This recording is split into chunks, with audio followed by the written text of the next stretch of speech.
시청자 여러분 안녕하십니까. 사람이 모여드는 도시를 꿈꾸는 조나단의 상상 이상 그 9번째 시간입니다. 저는 백지웅이고요. 저는 김유진입니다. 네, 반갑습니다. 윤씨, 우선 제가 정정해야 될 사항이 좀 있습니다. 6회 때 그 중국에 인테리어 없이 이렇게 파는 아파트를 제가 모카방이라고 했는데 제가 방송 보면서 저 방송에 있는 저한테 야 그거 모피방인데 그랬어요. 정확한 명칭은 모피방입니다. 말씀 안 하셨으면 아무도 몰랐을 텐데. 중국 원어로 하면 감사합니다. 마오피방. 아우 예. 따라해보세요. 그리고 저번 주에 그 로케이션 매니저. 로케이션 매니저 네네. 양성 팀장님. 예, 아이고 2주 지났다고 벌써 까먹었네요. 양성영 팀장님 모시고 영화 이야기했었는데 그때 영화 때 이야기 나눴던 블랙팬서 드디어 예고편이 공개가 됐는데 네티즌들 사이에서 지금 예고편에 나오는 부산 찾기가 인기예요. 그래서 저도 찾아봤는데 광안리 해변가와 광안대교 두 군데를 찾았습니다. 근데 그 외에도 지금 막 한글이 막 나오기 때문에 과연 여기가 어디냐 막 지금 뭐 사직동 인근도 찍었다고 하는 것 같던데 그죠? 보면 여관 이런 글자 있거든요. 그래서 여기가 어디냐 뭐 지금 찾고 막 난리 났습니다. 네. 그리고 드라마 좋아하세요? 저 몇 가지 챙겨보는 드라마가 있어요. 요즘 뭐 보세요? 요즘에는 네. 그 쌈마웨이 예. 그거 보고 너무 짠 것 있어요. 같아요. 정말 보고 있어요. 네, 쌈마웨이라는 저기 드라마가 상당히 인기더라고요. 저희 네. 학생들도 뭐 엄청나게 박서준 뭐 하면 지금 뭐 난리 났더라고요. 좀 이따가 이제 코너를 진행해 주실 이승원 교수님의 페이스북을 봤더니 또 자세하게 이렇게 설명이 돼 있어요. 어디가 어디라고. 어디가 나오는 거예요? 주로 이제 문현동 지게골이 나오고요. 네.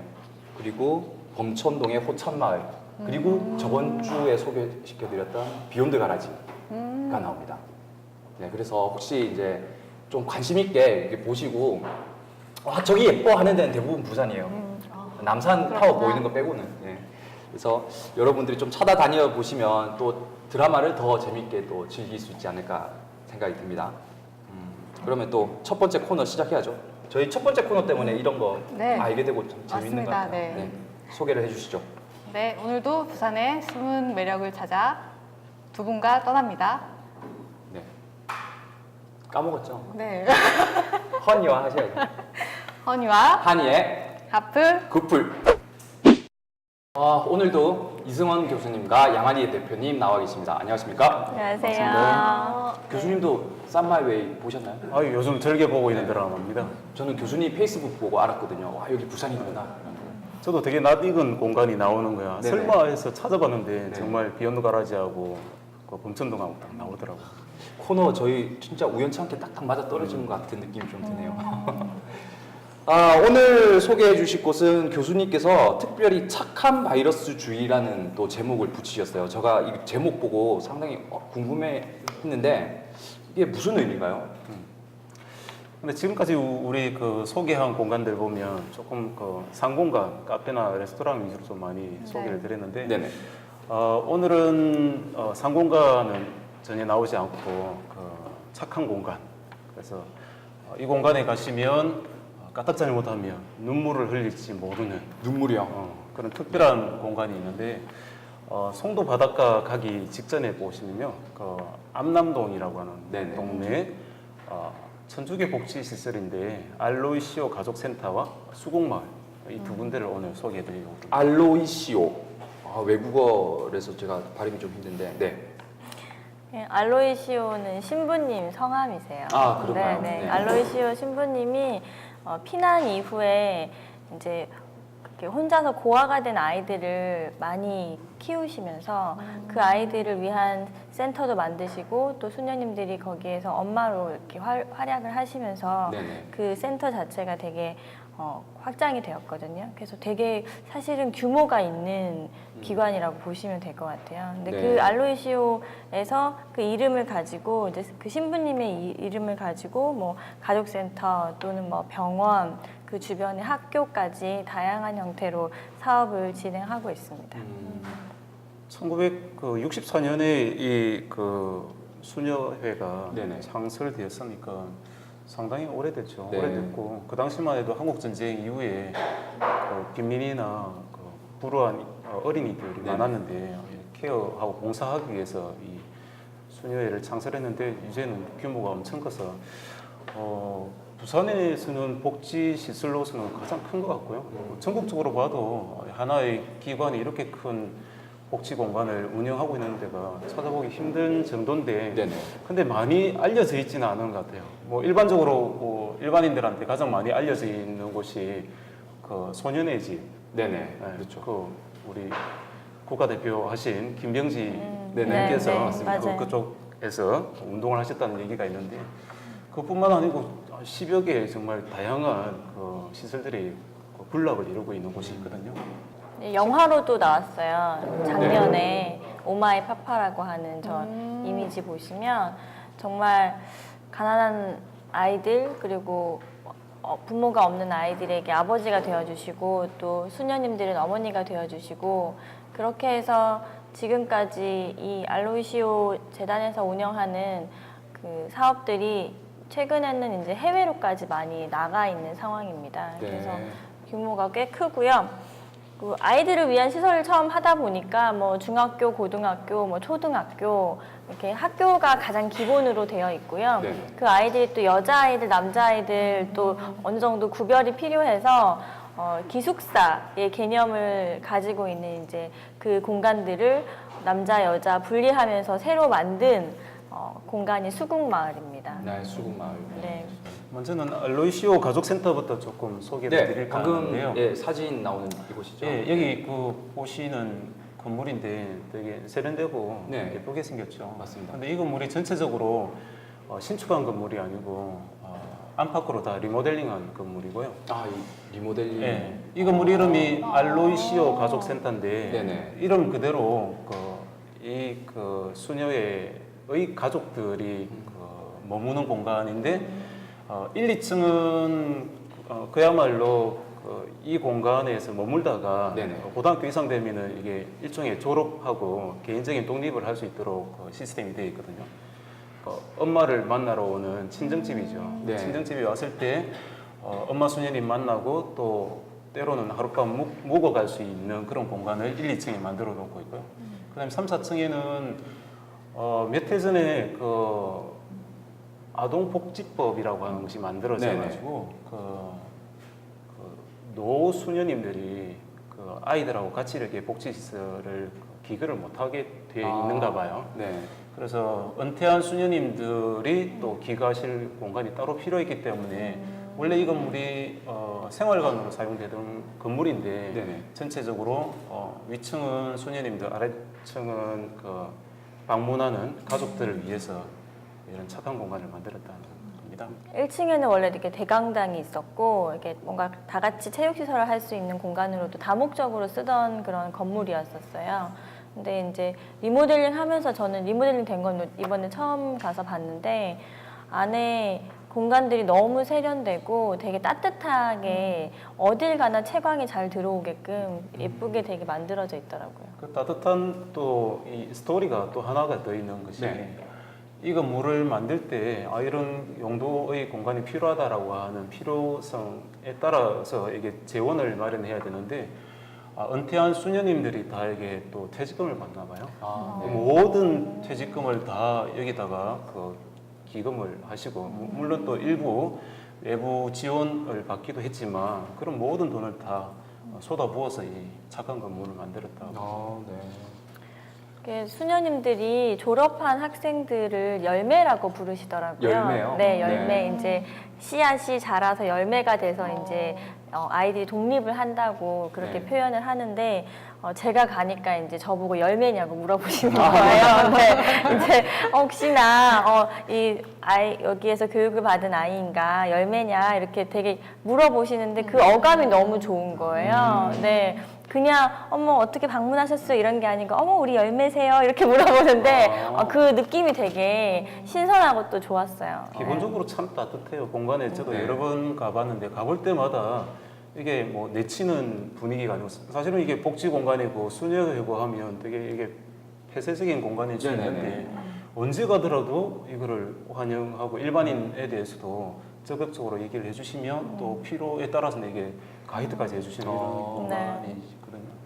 그 중에서도 가장 제가 뭐 첫 번째로 조금 소개를 드리고 네. 싶은 것은 무엇보다 여기 그 조금 방문을 좀 권해드리고 싶은 이유가 여기 보이는 채플입니다. 네. 그래서 때로는 수녀님들이 이렇게 모여서 채플도 하지만 일반인들이 갔을 때도 이 채플을 이용을 하고 잠깐 머물러서 뭐 때로는 기도를 하고 갈 수도 있는데 종교인이든지 아니든지 간에 이 순백의 절제된 그 공간 속에 딱 있으면 정말 마음이 이게 정화되고 착해진다라고 하는 느낌이 든다는 거죠.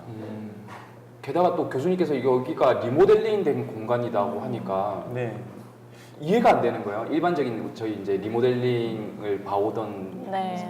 이제 예로서는 그래서 이 건물을 그 안팎으로 설계하신 분을 제가 서울에 올라가서 직접 만나 뵐 수 있는 기회가 있었는데 네네. 직접 저도 의구심이 들어서 여쭤봤습니다. 그래서 이걸 안팎으로 정말 리모델링 했냐. 특히나 이러한 채플의 공간을 원래는 생활관이었으니까 이런 공간이 없었을 텐데 그렇죠. 어떻게 네.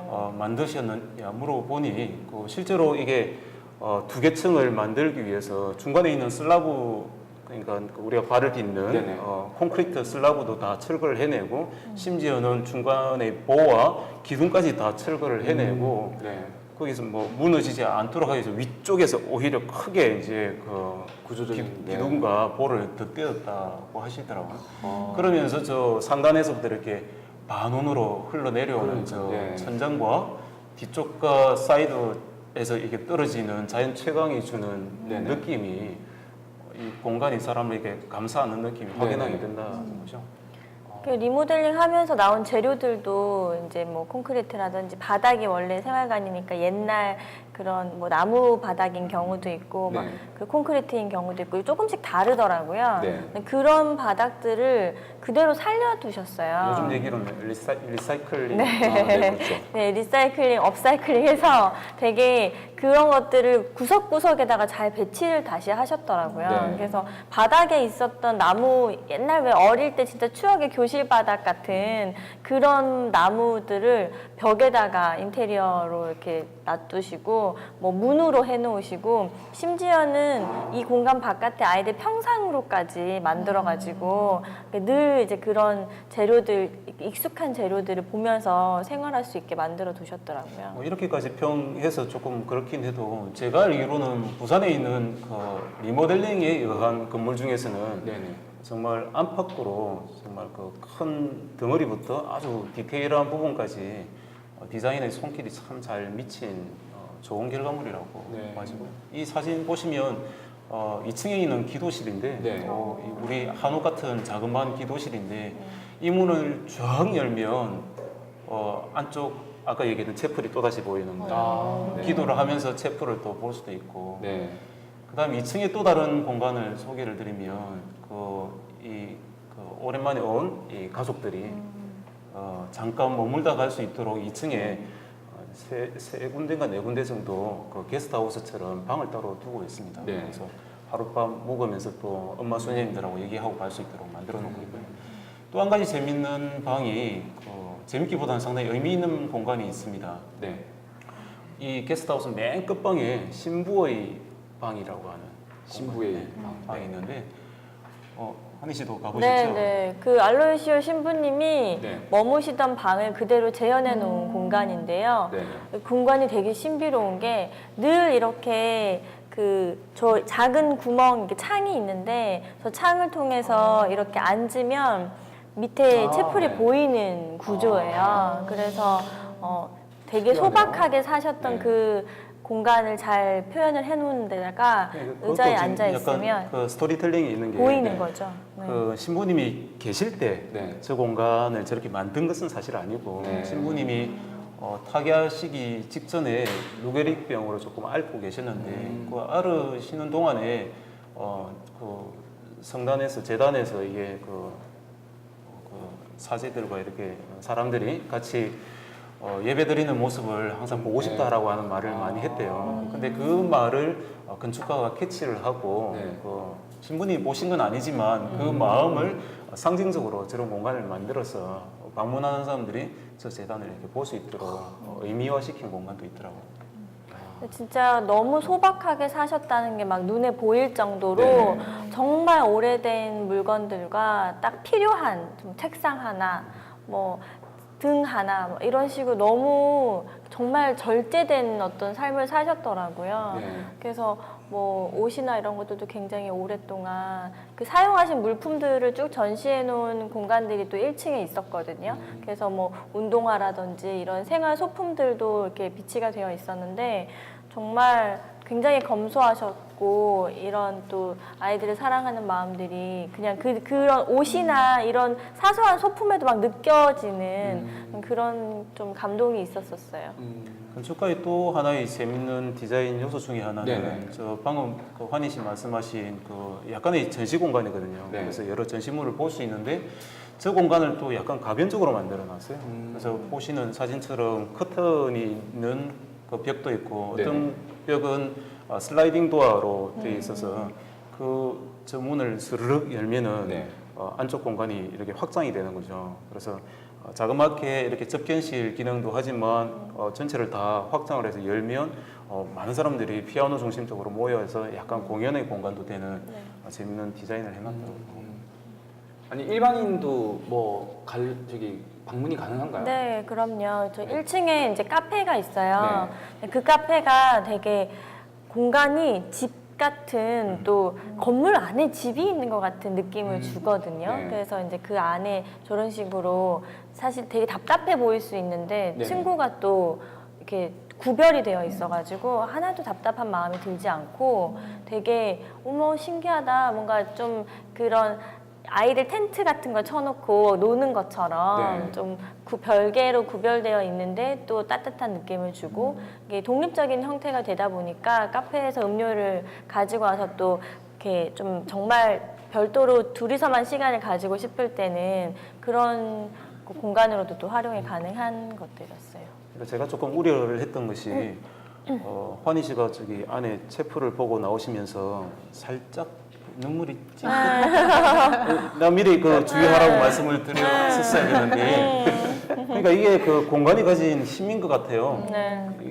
이 공간의 힘이라고 하는 것이 건축가도 이게 네. 전체적으로 안팎을 하나도 놓치지 않고 뭔가 다듬으려고 하는 노력도 아주 중요한 데다가 또 한 가지는 공간을 사용하는 사람도 이걸 계속 자기의 좋은 공간을 이게 갖고 가는 그 측면이 있기 때문에 네네. 누구든지 방문하면 그게 자연스럽게 느껴질 수밖에 없다는 네. 거죠. 그래서 방금 말씀하신 그 로비 공간도 가면 그냥 들어가면 따뜻해요. 네네.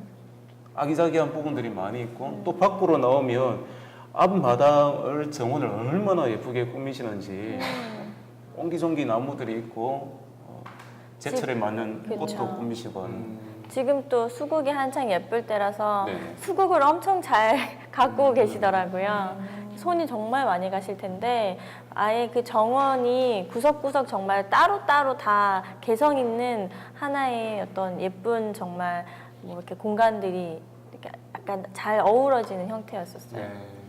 한 가지 아쉬운 것은 네. 그 3, 4층도 리모델링 된 사진을 보면 네. 너무 예쁘게 잘 꾸며놨는데 네. 정말 여기는 이제 그 이게 일반인이 들어갈 수 없는 아, 네. 구역이다 보니까 환희 씨하고 며칠 전에 갔을 때도 살짝 부탁을 드렸는데 거긴 안 낸다. 네, 이렇게 수녀님들이 계신 공간이어서 아, 완전 생활 공간이에요. 네, 은퇴하신 아, 수녀님들께서 맞다. 예. 머무는 공간이다 보니까 쉽게 들어갈 수가 없어서 정말 언제 기회 되면 3, 네. 4층을 한번 꼭 공간을 보고 싶은 수료가 생각이 돼야 되지 않을까.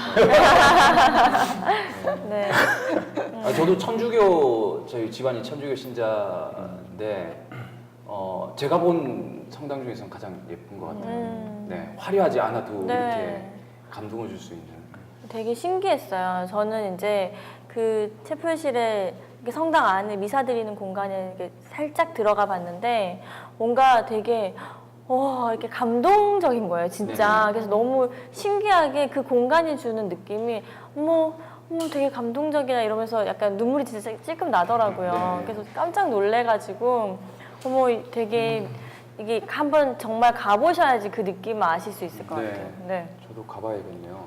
다 둘러보고 네. 문을 이게 이제 나오니까 아까 말씀드린 것처럼 그 꽃을 많이 키우시는데 지금 철이 수국이 많이 나는 집이더라고요. 그래서 화분 여러 군데다가 수국을 이렇게 가득히 담아놨는데 그런 얘기와 함께 네네. 다음 코스 그렇죠.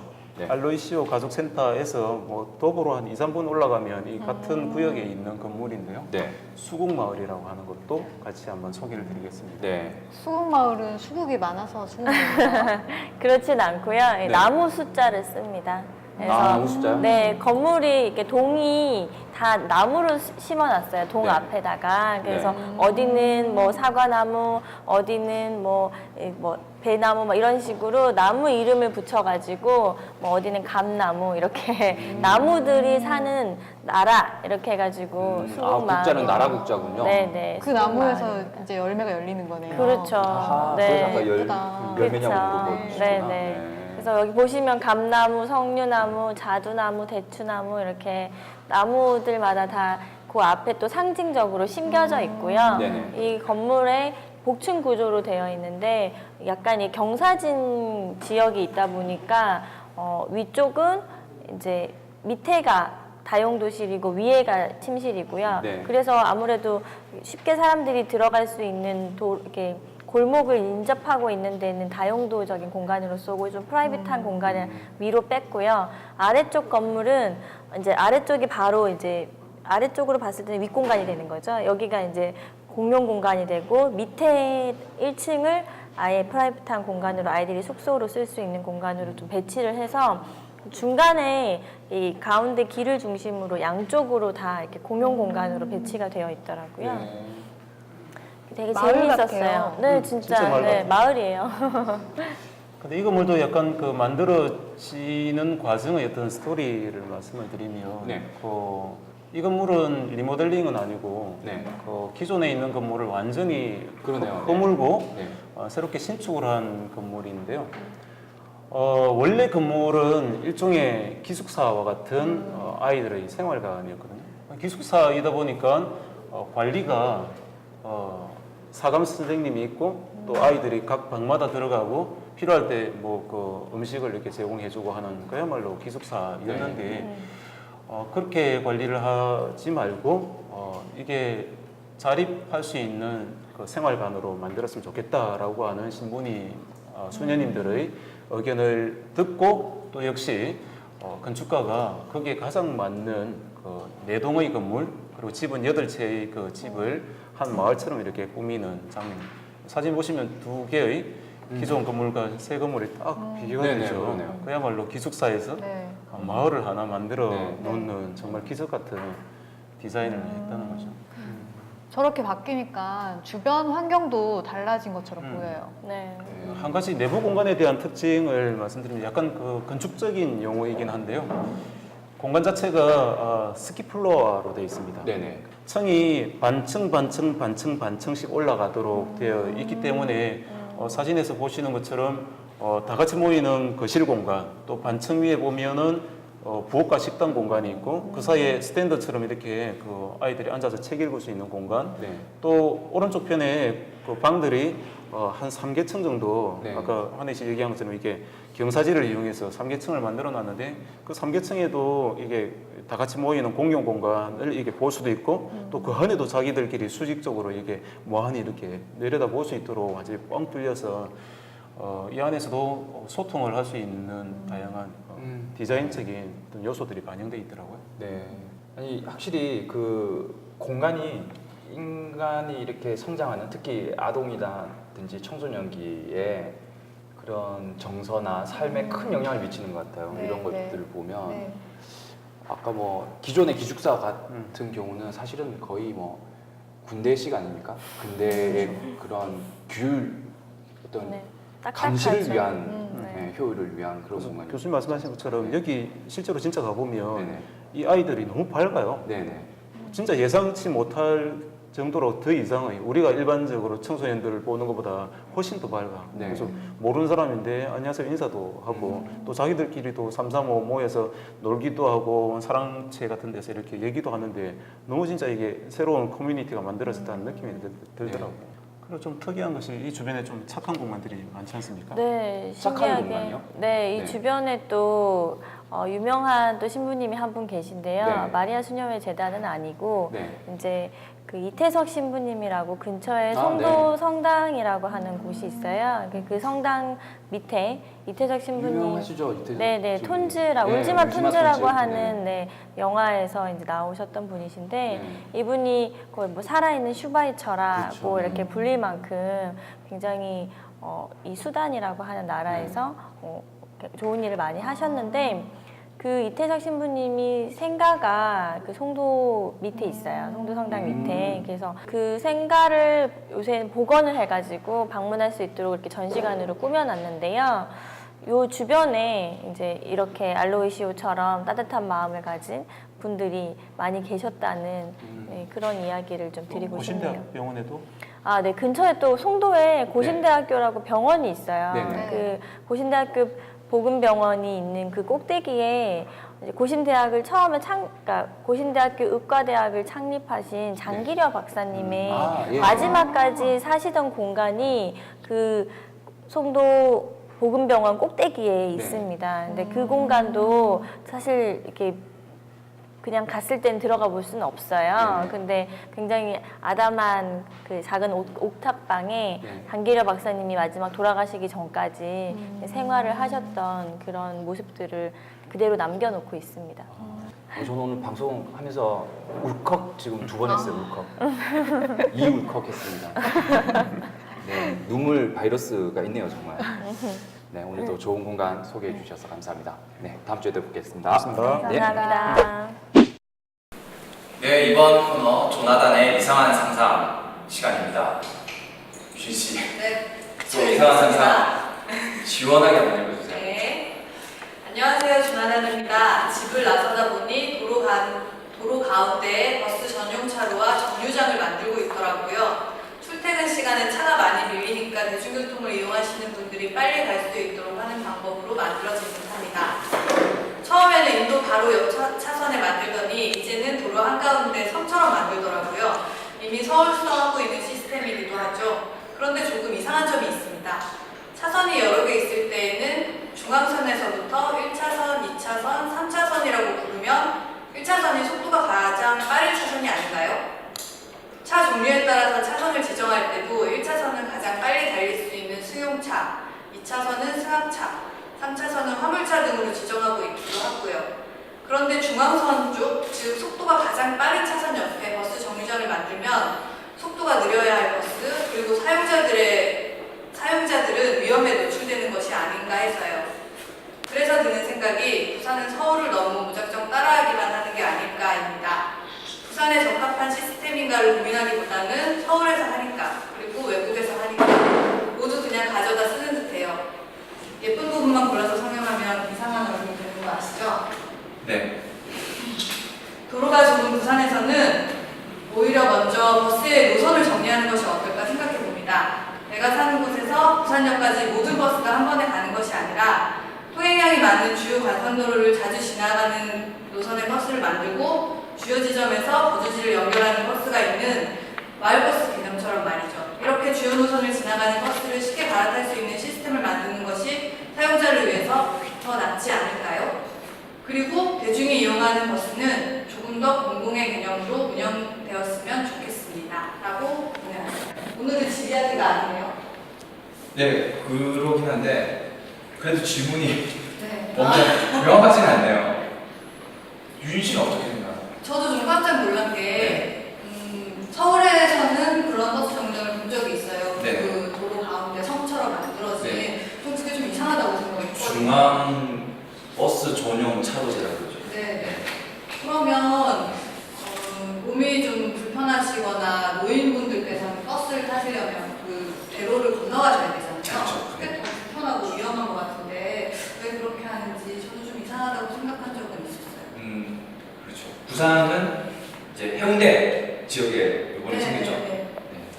제가 조사를 좀 해봤더니 우리나라 같은 경우는 이제 1996년에 천호대로에 처음 이제 이 제도가 생겼었고 2004년도 그때 당시 이제 이명박 시장이 때 서울시장이었을 때 본격적으로 이런 사업들이 이제 막 펼쳐졌어요. 네. 저도 이제 그 당시 이제 서울에서 이제 직장 생활을 했는데 계속 뜯어고치고 도로를 뜯어고치고 가운데 버스 만들고.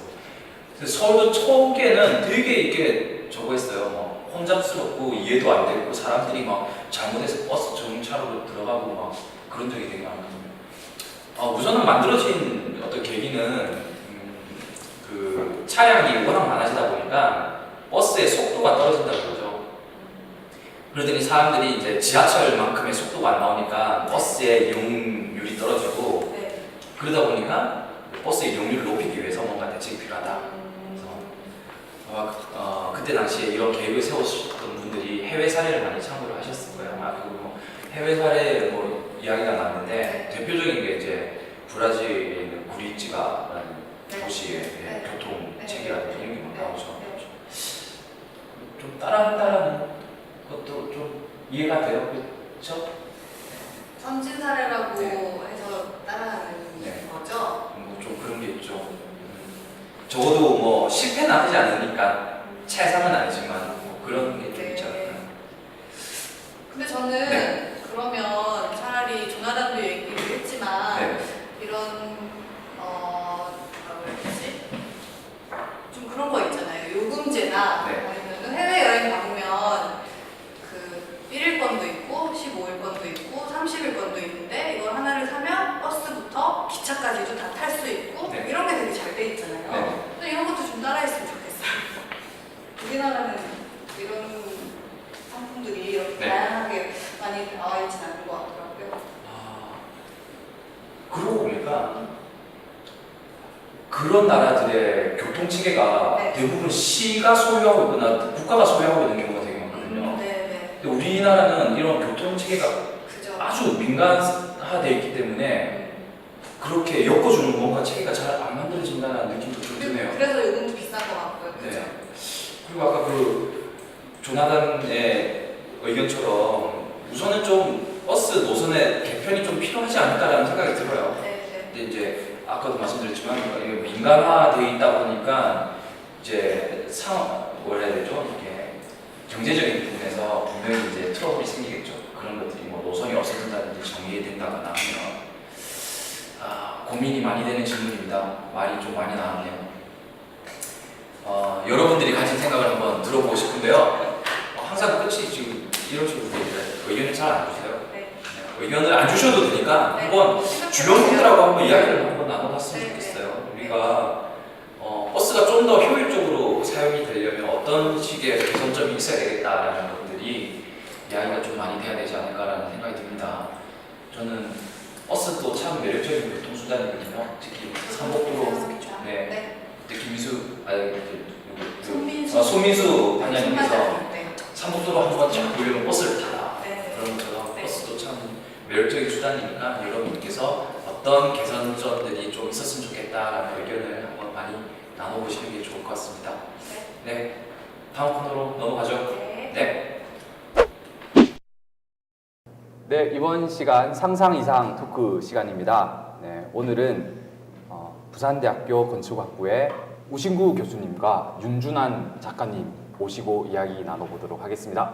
안녕하십니까? 안녕하세요. 자, 우선 두 분 좀 각자 소개를 좀 해주시면 어떨까요? 윤준환 선생님부터. 네. 네. 저는 건축 사진 작가로 활동하는 중인 네. 윤준환입니다. 네. 네, 저는 부산대학교 건축학과에서 건축을 가르치고 있는 우신구입니다. 네, 반갑습니다. 너무나 역시나 간단한 소개. 네. 항상 오시면 항상 간단하게 이렇게 이런 말씀을 하시더라고요.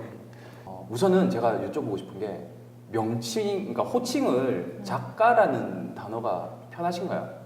그러니까 어떻게 불러야 될지를 몰라서. 편하게 불러주시면 될 것 같은데요. 일반적으로는 그냥 네, 일반적으로는 작가- 작가라고 얘기를 해주세요. 선생님보다는. 네. 그 작가, 사진 작가라는 직업이 사실 네. 흔치는 않잖아요. 저희 주변에서도 네. 어떤 건축을 사진으로 이렇게 찍는다라는 행위가 많은가요? 어떻게? 네. 지금 현재 왕성하게 활동 중인 분들이 그렇게 많지는 않아요. 한 네. 20명 전국에서요? 네, 전국에서. 아, 전국에서요? 건축물을 전문적으로 네네. 작업하고 있는 건축 전문 사진 작가는 그렇게 많지는 않습니다. 그럼 네. 부산에서는 한 몇 분 정도나 되시는 거예요? 부산에는 지금 4명 정도라고. 네네. 그 네 분 중에 저희가 지금 두 분을 모신 그러네요. 거예요. 첫 번째. 이인미 작가님께서도 네. 저희 학교 선배이십니다. 아, 그러시구나. 네. 저희 학교에 이제 저도 건축과를 졸업하고 네네. 건축과 내에는 건축 사진 동아리가 있어요. 건축 사진 동아리를 이제 참 열심히 저는 했는데 이인미 작가님도 저희 건축 사진 동아리에 초기 멤버시고 저는 네네. 이제 그 동아리의 후배기도 하고 또 제 후배 하나가 건축 사진 작가로 또 활동 중이고 네. 이제 어떻게 보면 동아리 한 군데서 건축 사진 작가가 3명이 있는 셈인 거죠. 네. 근데 언제부터 정말 저도 궁금했는데 네. 언제부터 건축 사진 작가가 되어야 되겠다고 결심을 설계를 포기하는 순간부터 설계를 하는 것은 정말 타고난 어떤 그런 것들이 필요하고 네. 정말 엉덩이가 무거워야 되고 정말 대단한 어떤 그런 것이 필요한다는 걸 느꼈을 때 이제 네. 저는 건축 사진을 업으로 해야 되겠다라는 걸 이제 그게 언제입니까? 마음속으로 큰 결심을 몇 학년 됩니까? 3학년 대학교 3학년 때 이제 3학년 때요? 상당히 일찍 깨달으시네요. 네네네네. 저는 이제 건축 사진 동아리 활동을 정말 열심히 해서 졸업하는 순간에는 제가 그 선배들하고 아니면 후배들하고 같이 다녔던 이 촬영 장소들을 카운팅을 해봤어요. 네. 그걸 해봤는데 사찰만 한 100군데 정도를 100군데요? 봤더라고요. 네. 보니까. 그래서 흑백 필름도 많은 현상 인화를 했었고 정말 이제 혈계실에 있는 시간보다도 암실에 있었던 시간이 더 많지 않았나 하고 생각할 정도로 이렇게 제일 즐거웠던 것 같고 네. 그리고 건축 사진을 이렇게 경험하면서 제일 즐거웠던 것 같아요. 이게 설계를 하는 것보다 누군가가 설계해 놓은 그 공간에 가서 어떤 그런 시간을 즐기는 게 가장 즐거워서 이걸 천직으로 삼아야 되겠다라는 걸 이렇게 결심하게 됐고 네. 부모님도 이제 사실 이렇게 저희 사진 선생님하고 같이 어떤 설득을 통해서 이제 동의를 해주셔서 건축과 나와서 이제 건축 일을 안 한다라는 게 어떻게 보면 쉽게 이렇게 납득할 수 없는 일인데 어떻게 보면 이렇게 좋은 일을 하게 될 수 있었죠. 네. 근데 모든 건축 사진 작가가 다 건축을 전공하신 건 아니죠? 네네. 건축을 전공하고 건축 사진 작업을 하는 작가는 한 10%? 그밖에 안 되나요? 10%, 15% 정도 그러면 안 될 것 같아요. 20명에 10%면 네. 2명이고 3, 4명? 그 정도일 것 같아요. 세네 명. 네네. 근데 건축을 전공하셨다는 게 되게 많은 플러스 요인이 되실 것 같아요. 네. 엄청난 플러스 요인이 되는 것들이 일단은 저도 실무를 좀 했었기 때문에 네. 이제 건축가들하고 소통 부분에서 굉장히 좋은 부분이 있고요. 왜냐하면 어쨌든 건축을 이해하지 못하면 이 건축 사진을 이제 뭐 작업한다는 것 자체에 약간 무리가 있다고 저는 생각을 해요. 네네. 그래서 이제 일단은 건축가들하고 소통에 있어서 아주 좋은 유리한 부분들이 있죠. 일단 도면 가지고 서로 얘기를 한다든지 네네. 어떤 그런 것들을 얘기할 때 아주 좋은 부분들이 있죠. 그러면 일반적인 그냥 이게 건축사분이 건축 도면만 이렇게 던져주고 사진을 찍고 싶어요 하면 어느 정도 이렇게 여기서 찍으면 예쁠 것 같아라는 게 이렇게 일단 제가 떠오르시나요? 건축가랑 작업을 할 때는 사전에 항상 협의를 하거든요. 네네. 건축가로부터 뭐 각종 배치도든 평면도든 인면도든 여러 도면들을 받아서 사전에 분석을 해요. 네네. 이 도면을 가지고 어떤 방향에서 어떤 식으로 촬영하면 될지에 대해서 그리고 어떤 타이밍에 찍어야 될지에 대해서 먼저 분석을 하고 건축가가 생각했던 건축가가 가지고 있었던 그런 개념적인 부분들을 얘기를 듣고 수렴을 해서 그런 부분들을 반영하려고 노력을 하는 거죠. 네. 작가님의 작품을 좀 보면서 이야기를 한번 나눠봤으면 하는데요. 작품이라고 하면 네. 작업. 네. 부산 도시 기록했던 작업부터 네. 보면서 얘기를 부산 저기- 도시기록이라는 사업에 대해서 우신구 네, 교수님께서 소개 좀 저게 해주시면. 지금으로부터 한 6, 7년 정도 된 것 같습니다. 네네. 그때 이제 서울에서 처음 도시를 전체적으로 기록하자 사진으로. 네. 왜냐하면 이제 워낙 도시가 우리나라 도시가 빨리빨리 바뀝니다. 맞아요. 그래서 네. 재개발, 재건축 뭐 이런 게 일어나고 어제 있었던 건물이 오늘 가면 없고 네. 그다음에 어떤 한 지역이 단독주택이 있던 지역이 갑자기 뭐 몇 년 사이에 아파트 지역으로 바뀌고 그래서 뭐 우리가 이제 기록이라고 하는 걸 과거에 이제 뭐 옛날 뭐 아까 일제 시대라든지 조선 시대라든지 이런 것도 있지만 사실은 10년 전의 부산, 5년 전의 부산이 없어지고 있거든요. 네네. 그래서 그런 것을 이제 기록으로 좀 많이 사진으로 체계적으로 남기자. 그러니까 2010년 현재 시점에서의 부산이라고를 이제 체계적으로 남기자고 해서 이제 이 사업을 시작하게 되었고 네. 원래 시작할 때는 이제 5년마다 한 번씩 하려고 생각했었죠. 네. 하려고 생각했는데 여러 가지 사정으로 두 번째 기록은 아직 못 하고 있지만 네. 사실은 빨리 해야 될 것 같아요. 왜냐하면 2010년도에 기록하고 난 이후의 사진들이 지금 감천문화마을 모습이 나오지만 지금 모습하고 저 사진 속의 감천문화마을 완전히 엄청난, 다르잖아요. 네. 아, 완전히 그때는 유명하지 않을 때. 그렇죠. 아, 그때는 그런 뭐 미술 프로젝트도 없었고, 네. 그 다음에 지금 하고 있는 그런 뭐 여러 가지 유명한 건축가들의 작업도 없었고, 그 많은 가게들도 네. 정신 사나운 가게들도 없고 하나도 한데 없을 때. 정말 조용한 주거 지역일 때니까. 그렇게 보이네요, 정말. 아니 지금 나오는 사진들이 다 작가님께서 네, 네. 저거 감천문화마을 사진은 네. 이제 그 헬기를 타고 아, 항공 네. 촬영을 직접 했던 드론 네. 촬영이 아니고 이제 아. 사람이 직접 네, 2010년이라고 하셨으니까. 네, 네. 사실 지금 이런 사진도 그러면 헬기를 타고. 아닙니다. 이런 거는 이제 네. 그 건물 옥상들을 누비고 다니면서 네. 옥상에서 이제 촬영한 사진들인 거죠. 어. 이거 경전철이 김해 경전철이 아, 이제 네네, 생길 그러네요. 무렵에 촬영된 사진이고요. 이것도 옥상에서. 네, 네. 여기 어떤 사옥의 옥상에 올라가서 옥탑 위에서 촬영을 한 것이죠. 네. 네. 이거는 이제 남부민동에서 야경 촬영을 한 거고 대부분 도시를 담을 때 이제 낮은 곳에서는 어쨌든 앞이 가려져 있으니까 네네. 높은 곳을 찾아서 이렇게 찾아다니게 되고 이 도시 기록화 작업을 하는 데 있어서는 이제 이런 대상지 선정에 있어서는 저희가 뭐 사진 작가가 직접 하는 건 아니고 네. 이제 저와 저 선배 작가분이 두 명이서 이제 이 기록 작업을 했는데 네. 이제 이 대상지가 되는 부분들은 이제 전문가분들이 네. 선정을 하고 거기에 맞춰서 이제 우리 같은 건축 사진 작가가 그 각 분야별로 각 지역별로 이걸 분할해서 기록 작업을 했던 거죠. 네.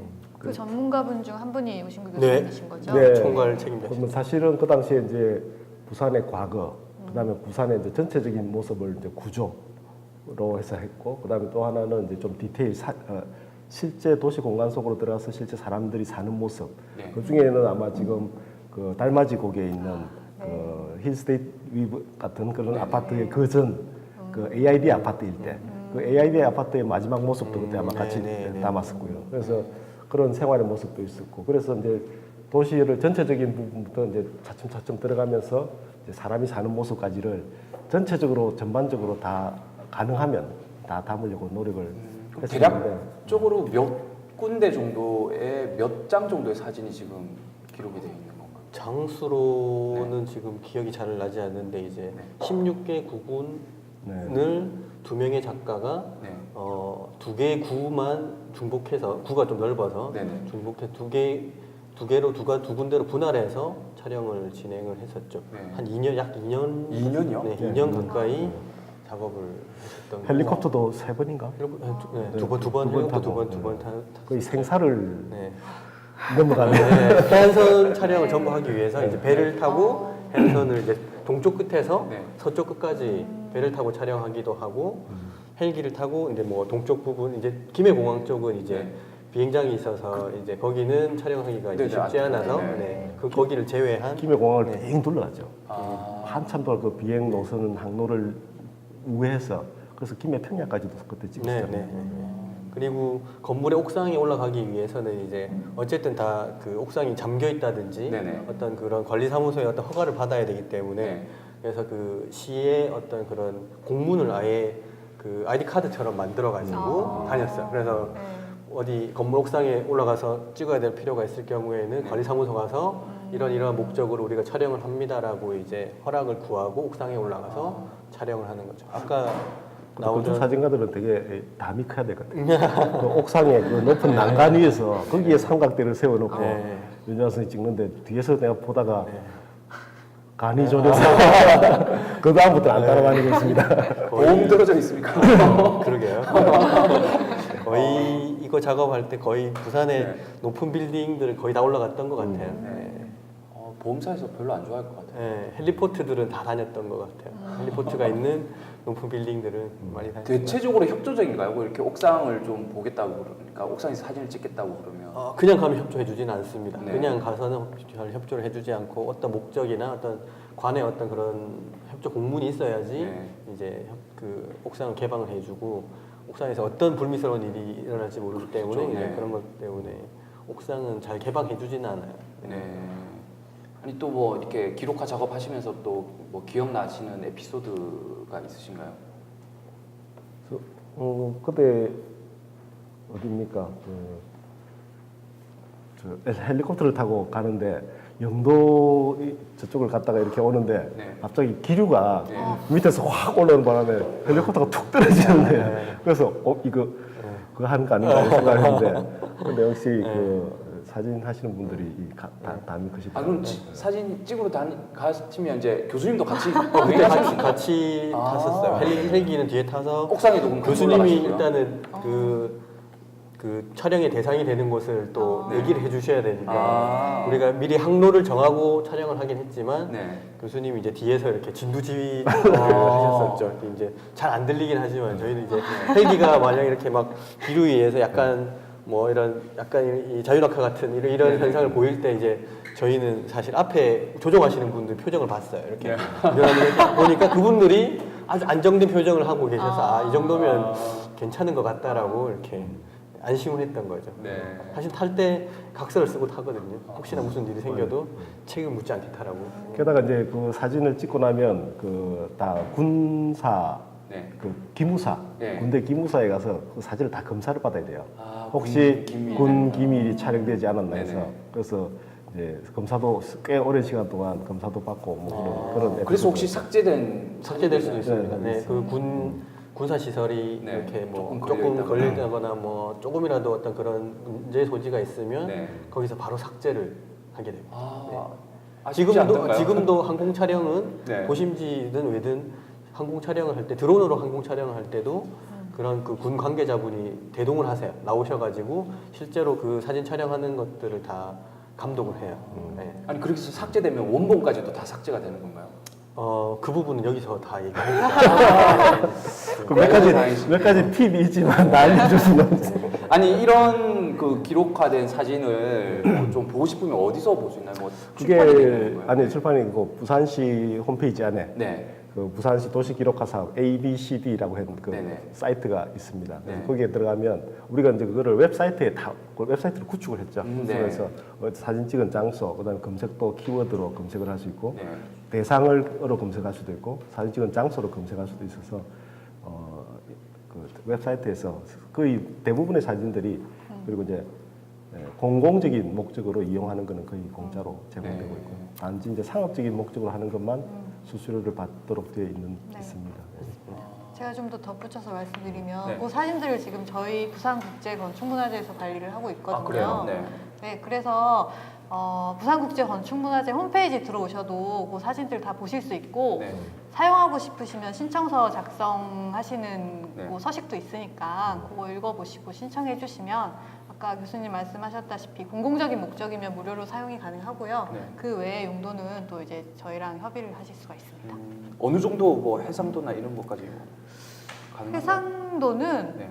네, 뭐 전시에도 사용을 하신 케이스도 있고 해서 네. 웬만한 용도로는 다 사용을 하실 수 있는 정도로 저희가 네. 가지고 있어요.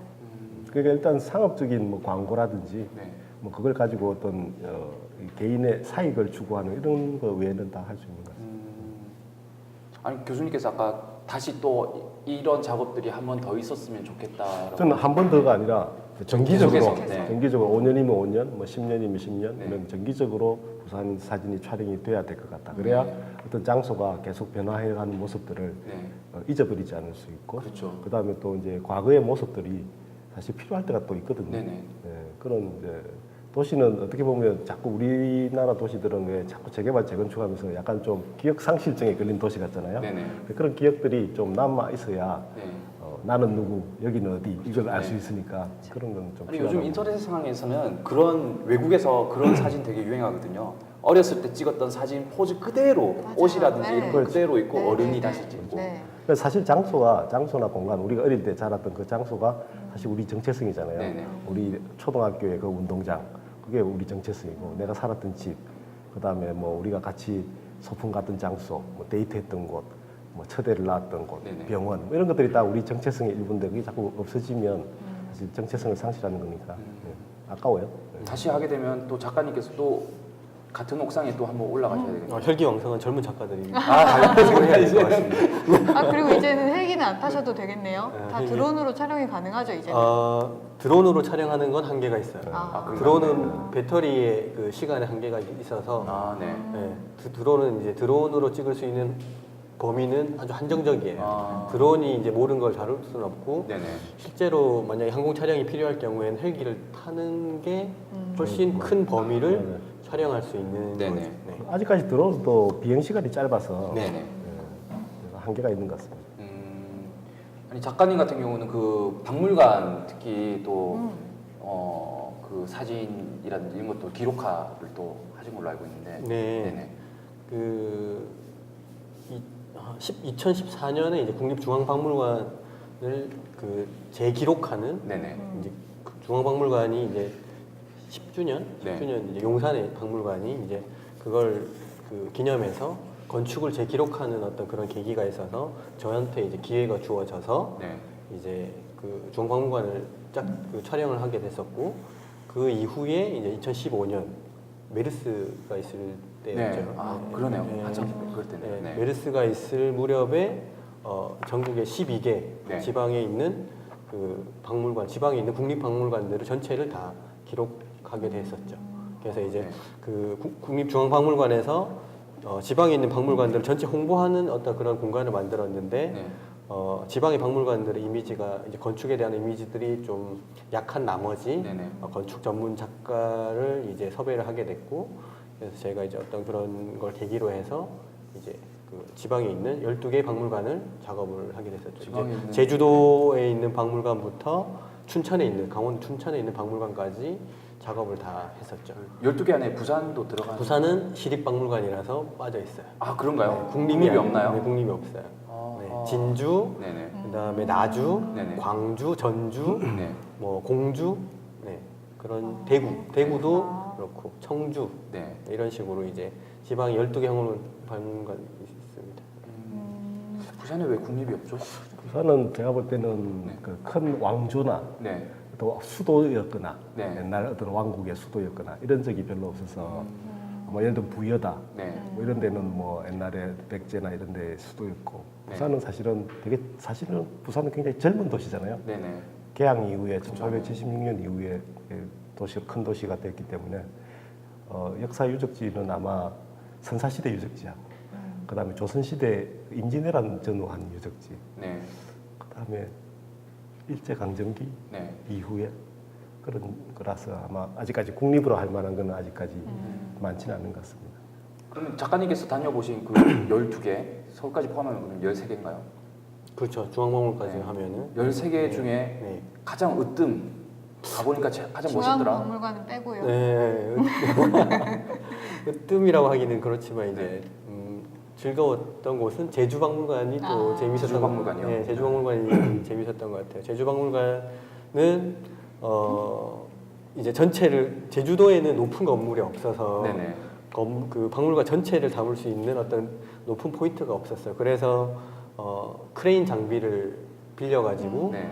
한 40m 정도까지 올라가서 이제 거기서 이제 건물 전체 전경을 찍는 작업을 했었었죠. 저 사진인가요?